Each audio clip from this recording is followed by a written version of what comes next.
The Drone Girls and the Airshow Adventure, written by Sharon Rossmark and Wendy Erickson, illustrated by Cameron Wilson.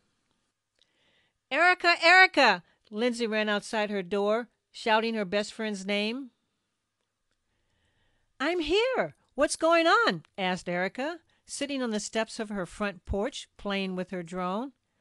"There's an air show 2 towns over, and it's next weekend," Lindsay said, trying to catch her breath.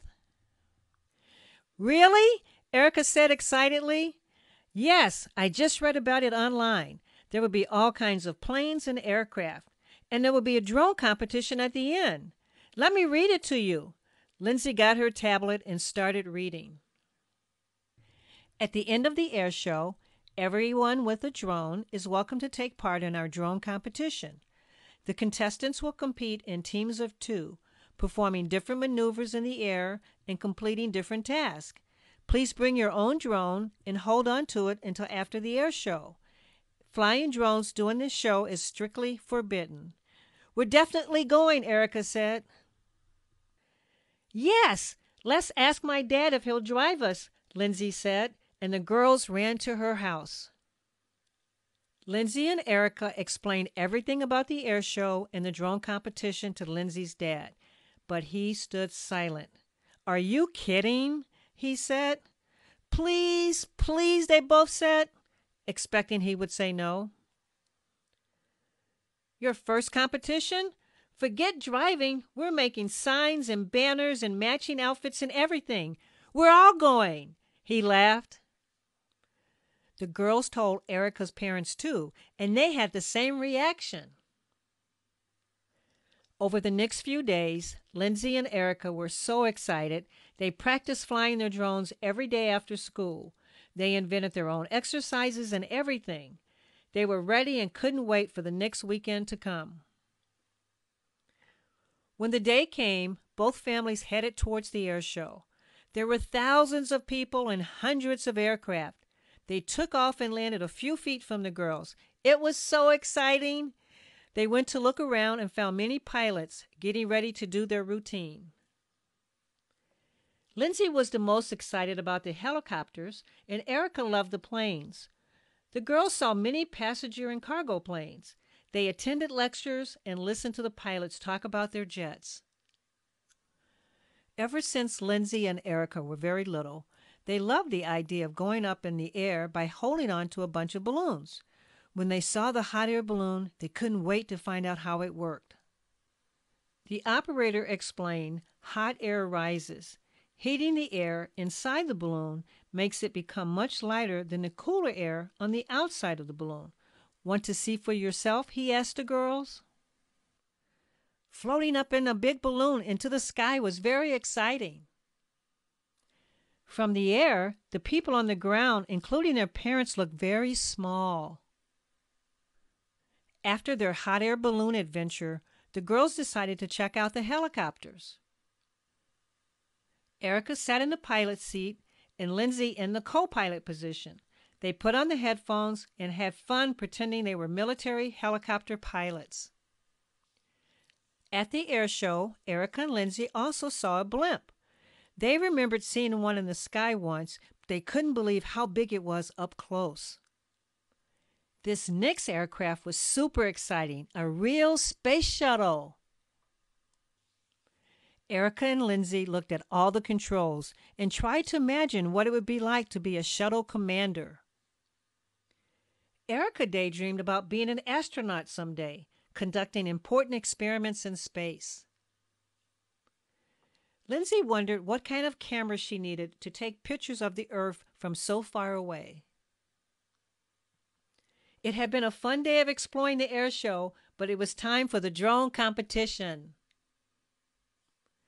Erica and Lindsay had a cheering section. Their parents were proud and loud.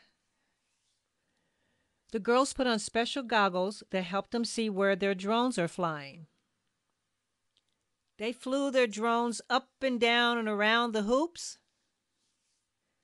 and the drones made it through each gate without crashing. Erica and Lindsay finished the drone competition. All their hard work paid off with winning scores. Winning the drone competition was exciting for the girls and their parents. Erica and Lindsay can't wait for their next air show adventure. This book belongs to all of us because we all have the power of love in our hearts. Little Bear had been playing in the bright and sunny woods, but soon the trees cast long shadows on the path where he stood. It was nearly time for supper, and very soon it would be night. Little Bear wasn't sure if home was down the left path or the right. Then suddenly he saw a shape, and something big flew overhead. A beak, huge wings, and two beady eyes. "Who's there?" Little Bear said. He forgot all his happy memories, so the fireflies lost their spark. Because he was afraid of the scary shape, the woods turned cold and dark. "Woohoo! It's just a friendly owl," said a voice from a branch above. "Remember, if you want to get home, you must use the power of love." With a whoosh of magic, the fireflies all burst back into light. They lit the path to take Little Bear home to hug warm and tight. "I've been on an adventure," Little Bear cried, "and made some new friends along the way. They taught me about the power of love and helped me get back to you today." There at the door stood Mommy and Daddy, their arms thrown open wide. They snuggled him close and kissed his nose, then carried him inside. With all his might, Little Bear thought of his sweetest memory of home. And close with Mommy and Daddy, with them he was never alone. Little Bear had found his way home with the love inside his heart. He was back with Mommy and Daddy, and they'd never be apart. Good night, Little Bear. We are the forest guardians. We always stick together straight and true, helping each other though, keeping the environment beautiful for everyone. We wear green to blend in our forest, so when we have to fight, we always win. We can help the musketeers to help our world be better and safer.